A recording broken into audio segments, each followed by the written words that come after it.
नमस्कार, मैं समर भूमि सुरेश शर्मा। एक मध्यम वर्गीय परिवार अगर बीमार पड़ जाता है या किसी दुर्घटना का शिकार हो जाता है, वो किस परेशानियों से जूझता है और डॉक्टर्स या अस्पताल किस तरह शोषण करता है उसका है। आज आपको इसका एक उदाहरण दिखाने जा रहे हैं। ये पटना का खमीचक है। यहाँ पर एक छोटा सा परिवार किराए के मकान पर रह रहे हैं, अपने परिवार, दो बच्चे के साथ।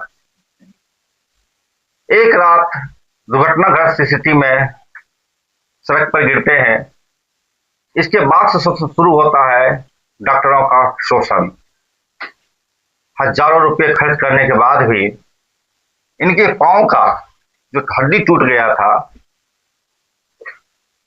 गलत इलाज होता है। और जब लोग सवाल खड़ा करते हैं, प्रदर्शन करते हैं, लोग सामाजिक कार्यकर्ता या नागरिक संगठन, तो गोल मोल जवाब देकर के चीजों को टालने की कोशिश की जाती है। आइए थोड़ा सी बात करते हैं और किस स्थिति से गुजर रहे हैं या कैसे हालात रही है, तो समझने की कोशिश करते हैं, ताकि जो कोई भी इस खबर को सुन रहे हैं या देख पा रहे हैं, वो महसूस करे इस सरकार की संवेदनहीनता को और निजी व्यवस्था जिसका गुण गाते ये लोग थकते नहीं हैं, उसकी हालात के बारे में। प्रशासनिक अधिकारी अगर इस खबर को सुन रहे हैं, बताना चाहेंगे उनको, आपको हम, इस खबर पर संज्ञान लीजिए। एक मध्यम वर्गीय परिवार किस तरह तबाह हो रहा है फर्जी चिकित्सा की वजह से और आपकी बनाई हुई नीतियों की वजह से।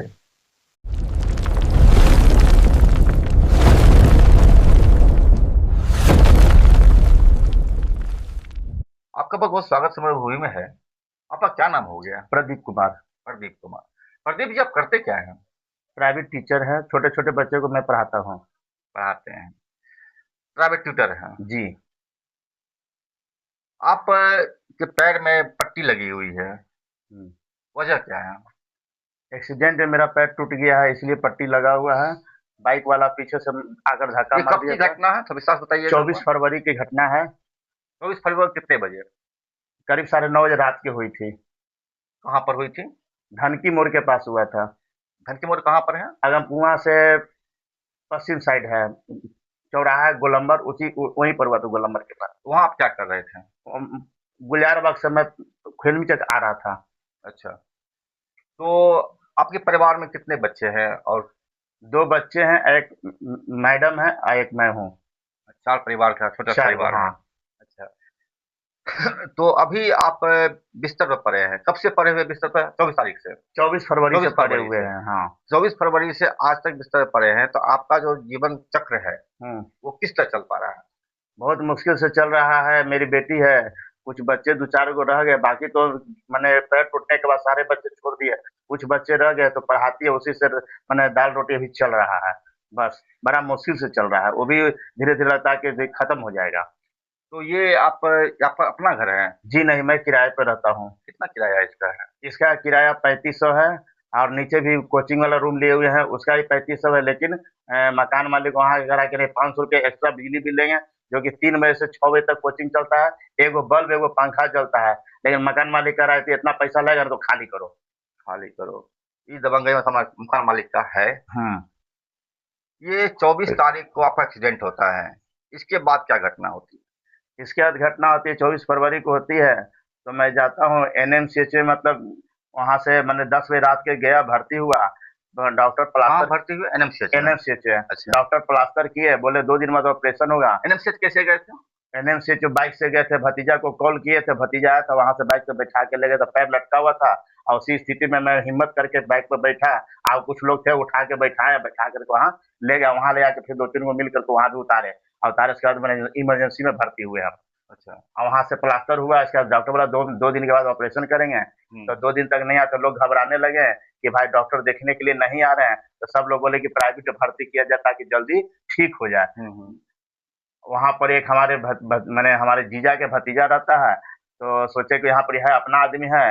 अच्छा कर देगा? तो बोला हाँ मामा हमारे हैं हॉस्पिटल बगल में, हनुमान नगर अंबेडकर मूर्ति के बगल में है, श्रीकांत मनोहर मल्टीपल हॉस्पिटल है, वहां पर आपको आयुष्मान कार्ड से इलाज करवा देंगे, एक पैसा भी नहीं लगेगा।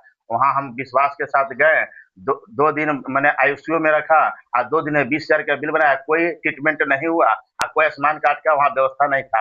फिर वहां से हनुमान और गोविंद हॉस्पिटल भेजा, जिनका डॉक्टर का नाम है हाँ अश्वनी पंकज है, अश्वनी कुमार पंकज है। तो उनके अंडर में गए, वहां भर्ती लिए और वहां ट्रीटमेंट किया। 27 तारीख को ऑपरेशन हुआ और पट्टी उट्टी बांध दिया गया। ऑपरेशन कौन किया था? अश्वनी कुमार पंकज किए थे, डॉक्टर साहब थे, उनका जो डॉक्टर साहब के नाम है नाम क्या हॉस्पिटल का था बोले, बताइए आप? गोविंद हॉस्पिटल। गोविंद हॉस्पिटल। जी सब प्रिस्क्रिप्शन है, पर्चा? हाँ पर्चा है। अच्छा, तो दिखाइएगा। इसके बाद वहाँ ऑपरेशन हुआ, पट्टी बंधा हुआ था, तो बोले कि पैर हिलाते रहिए। और पैर में बहुत पैन कर रहा था, दर्द कर रहा था। तो हम सोचे कि पट्टी बांधा इसलिए दर्द कर रहा, पट्टी खुलेगा तो हो सकता है पैर मेरा सीधा हिलाने के लिए कहे, लेकिन दर्द का नहीं, हिला नहीं पाते थे। धीरे धीरे पैर सोते थे ना, तो ऐसे घूम जाता था पैर, धीरे धीरे टेढ़ा हो गया। जब पट्टी खुला, देखे कि पैर टेढ़ा सीधा नहीं हो रहा, तो हमको डाउट हुआ कि नहीं मेरा पैर टेढ़ा कर। तब दूसरे डॉक्टर के यहाँ गए, चिरंजीवी करके ज्ञान केंद्रीय विद्यालय के ठीक अपोजिट साइड में चिरंजीवी हॉस्पिटल है, उत्तर साइड में। वहां पर वो क्या बोलते हैं, चिड़ियाटार के पास कौन हॉस्पिटल है, महावीर। महावीर रोग में वो बैठते हैं, एनएमसी से बैठते हैं। वहां गए, इलाज करवाए। तो एक एक मैंने खाली देखने का 1,000 रुपया लगा, और पट्टी उट्टी खोल के देखे, फिर पट्टी करवा दिए और कहे कि यहाँ आपका इलाज अब नहीं होगा, चल जाइए एम्स में। एम्स में भी गए, 1 महीना दौड़े, सारा चीज ट्रीटमेंट करवाए, जांच वगैरह सब चीज करवाए, 1 महीना लग गया। लाइन में लगे, एक दिन में एक काम होता था, लाइन में लगते थे। 1 महीना का जब सब चीज हो गया, भर्ती का टाइम है, तो बोला 2027 में मार्च में भर्ती होगा। तो हम सोचे कि 1 महीना लेकर के पैर को क्या भरना, तो बैठे रहेंगे 1 साल है। तो फिर वहां से हम चले, फिर पीएमसीएच गए। तो वहां पर ये फिर विश्वजीत जी को बोले कि हम यहाँ आ गए, यहाँ पे थोड़ा सा है तो डिलीवरी कीजिए। विश्वजीत जी सामाजिक कार्यकर्ता हाँ है। सामाजिक कार्यकर्ता है, सीपीआई के, भारतीय कम्युनिस्ट पार्टी के। तो उनको हम बोले हम भी उसी में है, सीपीआई में, भारतीय कम्युनिस्ट पार्टी के में है। तो वहां पर मैंने बोले, तो मैंने वहां पर ही लोगों से भेंट किए, और सुपरिटेंडेंट वहां के हैं, वहां से भेंट किया और पैरवी किए। तो भर्ती तो ले लिया, लेकिन भर्ती किया 8-12 दिन भर्ती रखे। इसके बाद 12 दिन के बाद बोला कि बहुत गर्मी है, आपका ऑपरेशन अभी नहीं होगा तो पक जाएगा, फिर डॉक्टर का रिक्स है, तो इसलिए नहीं होगा। 12 दिन डिस्चार्ज पेपर दे दिया, बोला 28 दिन के बाद बुधवार को आइएगा। तो उस दिन से हम पैर लेकर अभी तक बैठे हुए हैं। अब फिर जो है कि सोच रहे हैं कि अब ये कितना दिन तक बैठे रहेंगे, घर की स्थिति बहुत दयनीय हो गई है। तो सोच रहे हैं फिर से प्राइवेट में करने के लिए, तो अपना पार्टी का ही ऑक्सीजन हॉस्पिटल करके सारे लोग सब मैंने सहयोग कर रहे हैं, हेल्प कर रहे हैं, कह रहे वहाँ चलिए इलाज करवा देंगे, पैर आपका ठीक हो जाएगा, आप चलने लगिएगा। तो आज वहीं जाने वाले हैं। आज? आज जी हाँ, आज 2 बजे हम वहाँ पे पहुंचने वाले हैं। तो ये जो जो डॉक्टर ने गलत ऑपरेशन किया था, हम्म। तो उसके खिलाफ आपको कहीं रिपोर्ट किया था? हाँ उसके खिलाफ हम फिर कम्युनिस्ट पार्टी में बोले, सभी लोग मिल करके मैंने इकट्ठा होकर के उनके प्रदर्शन किए वहां पर जा करके। और वहां के फिर थाना प्रभारी आए पत्रकार नगर के। प्रदर्शन कब किए थे? ऑपरेशन 27 तारीख, नहीं, 27 प्रदर्शन प्रदर्शन प्रदर्शन protest। 5 तारीख को हुआ था। 5 मई को? मई को, हाँ 5 मई को हुआ था। अच्छा। तो उस स्थिति में वहाँ के थाना प्रभारी पत्रकार नगर के आए और बोले कि अब एगो कागज लिख करके दे दिए, रिसीविंग तुरंत काट के हम दे देते हैं। तो लिख के दिया गया, वहाँ पे 2-3 घंटा बैठे हम लोग, लिख करके फिर तुरंत रिसीविंग दिया गया। लेकिन कोई एक्शन अभी तक नहीं लिया गया, कुछ नहीं हुआ है। सारे मैंने थाना प्रभारी जो है सब लोग सो गए हैं। गरीब के ऊपर कोई ध्यान, वही बड़ा आदमी को होता है, कोई नेता विधायक है तो सारा पुलिस जो है कि उसके आगे पीछे लगता है और दौड़ता है, लेकिन गरीब आदमी को होता है तो उसके पीछे कोई नहीं लगता है, कोई नहीं दौड़ता है। ये स्थिति हमारे मैंने है। ये कब मालूम हुआ आपको कि आपके पैर का जो इलाज किया गया, ऑपरेशन किया गया, गलत किया गया? वो पट्टी खुलने के बाद हमको महसूस हुआ कि पैर मेरा कि सही इलाज नहीं हुआ है, रट सही नहीं लगा, मेरा पैर टेढ़ा हो गया। धीरे धीरे पैर टेढ़ा होते होते पूरा टेढ़ा हो गया, तब हमको महसूस हुआ कि पैर टेढ़ा है। इसलिए तब फिर हम दूसरे डॉक्टर के पास सलाह लेने गए। इस स्थिति में 2-3 डॉक्टर से हम सलाह लिए। मैंने अभी देखा था, पट्टी नहीं खोले मैं, लेकिन जो फोटो था, लगाना सही नहीं होगा डिस्प्ले पर, क्योंकि बहुत ही विभत्स तस्वीर है। इस पैर का जो आप देख पा रहे हैं यहाँ पर पट्टी लगा हुआ, उसके उस तरफ जो है रड दिखाई पड़ रहा है। तो ये ट्रीटमेंट का हालत है। बहरहाल ये चीज आप देख पा रहे हैं। और आयुष्मान कार्ड का लाभ मिला आपको? आयुष्मान कार्ड से इलाज करवाए थे, तो वहाँ के डॉक्टर इलाज करने के बाद बोलते, पहले नहीं बोले। पहले अगर बोलते तो हम कुछ पैसा देकर अच्छा इलाज करवाते हैं। बोले कि आयुष्मान कार्ड से सस्ता इलाज होता है, थर्ड क्लास का सामान आता है, थर्ड क्लास का सामान लगता है, इसलिए उस तरह का इलाज हुआ, इसलिए आपका पैर ऐसे हो गया है। तो मतलब मोदी जी तो बोलते हैं कि इसे आयुष्मान कार्ड से आप 5 लाख तक का इलाज कर सकते हैं, कोई दिक्कत नहीं है। तो क्या लगता है ये मतलब ठगने वाला, सही नहीं है, गलत है ये, ठगने वाला है। 5 लाख नहीं मिलता है, उसका भी अलग अलग ब्रांच बना हुआ है। और वहां भी सुनते हैं कि पैसा 50,000 आता है, उसमें 30 लोग पहले ही ऊपर लोग बांट लेते हैं। 20,000 डॉक्टर के आता है, तो अपना चार्ज सब जोड़ता है, बेड चार्ज, डॉक्टर के चार्ज जोड़ जाकर के 10,000 बचता है। 10,000 में क्या इलाज होगा पैर का, आप सोच लीजिए अब। तो ये आयुष्मान कार्ड की हकीकत है, जो कि आप प्रत्यक्ष देख पा रहे हैं। डॉक्टर का समझदारी स्पष्ट है, आयुष्मान कार्ड से इलाज का मतलब थर्ड ग्रेड इलाज। और ये जो हुआ है इसके पीछे कहना भी यही है डॉक्टर्स का कि आयुष्मान कार्ड से आपने इलाज कराया है तो आपका पैर टेढ़ा हुआ है। ये मोदी के आयुष्मान कार्ड का एक सच्चा नमूना है। अभी मेरे साथ एक सामाजिक कार्यकर्ता है जो कि इस प्रोटेस्ट को, इस जो इलाज हुआ था इसके खिलाफ जो प्रोटेस्ट किया गया था, वो मेरे साथ अभी है। थोड़ी उनसे हम बात करते हैं। ये आपने देखा कि एक सामान्य परिवार के जो छोटे लोग हैं, उनके साथ ट्रीटमेंट किस तरह से होता है। जो सामाजिक कार्यकर्ता ने प्रोटेस्ट किया था, उसमें उदयन जी प्रमुख थे, जो कि चिकित्सा के सवाल को लेकर के फाइट करते रहते हैं। इलाज करे तो उसका इलाज हो सके, और इलाज कराने की जवाबदेही हिंदुस्तान की सरकार की है, चाहे वो बिहार की सरकार हो, चाहे वो केंद्र की सरकार हो। लेकिन सरकारों ने अपने ऊपर से जवाबदेही को खींच लिया है और अपने आप को गैर जिम्मेदार करते हुए निजी अस्पतालों का शासन। अच्छा, कब मालूम हुआ आपको कि ये घटना? जैसा कि उन्होंने बताया, जो तारीखें बताई, उसके ठीक 2-3 दिन के बाद हम लोग को मालूम हुआ कि इनकी स्थिति काफी बदतर है। क्योंकि हमारे पार्टी के बहुत समर्पित कार्यकर्ता हैं, तो पार्टी की तरफ से पूरा प्रयास किया गया कि इनको हम लाभ दिलाएं। अच्छा, एक उदयन जी सवाल बना रहेगा कि ये पार्टी कार्यकर्ता थे तो थोड़ा आप लोग एक्टिव हुए, जिनका कोई पार्टी कार्यकर्ता नहीं है, एक सामान्य आदमी है, उनका क्या हाल होता होगा? वो बर्बाद हो जाते हैं, तबाह होते हैं, कर्ज से डूब जाते हैं और कई तो मर भी जाते हैं। हमने ऐसे भी कई लोग जो पार्टी से जुटे हुए नहीं है, उनको भी हम लोगों ने मदद किया है। हर बार हम ये पाते हैं कि जब तक कोई उसके पीठ पर खड़ा नहीं हो। अभी हाल में एक और अस्पताल की बात आई, यूनिवर्सल करके उमरार के पास ही, तो वहां पर से हमें फोन आया कि एक मरीज के साथ गलत हो रहा है। अब हम लोगों ने जा करके हम लोगों ने एक्शन लिया, फोन पर बात की, तो उसके डायरेक्टर जो थे वो नहीं थे पटना में, उनको हमने परिचय दिया, तो उन्होंने कहा कि सर ठीक है, हम बात कर लेंगे। अब उन्होंने पैसे में रियायत वगैरह। तो ये हालात अभी हो चुके हैं कि जिसके पीठ पे कोई नहीं है, जिसको कमजोर समझा जाता है। जब मालूम हुआ आपको इलाज सही नहीं इनका हो रहा है, दिक्कत में है, तो फिर आपने क्या किया? इनका जहाँ जहाँ इनको परेशानी थी, वहाँ वहाँ हम लोग लगातार इनके साथ लगे रहे। जो भी बात इन्होंने बताई, सब जगह पार्टी इनको मदद करती रही। और फिर जब वहाँ खराब कर दिया केस, वहाँ हमने बजाबते धरना दिया। धरना का व्यापक असर हुआ, वहाँ एंट्री बंद हो गई लोगों की और थाने को आना पड़ा।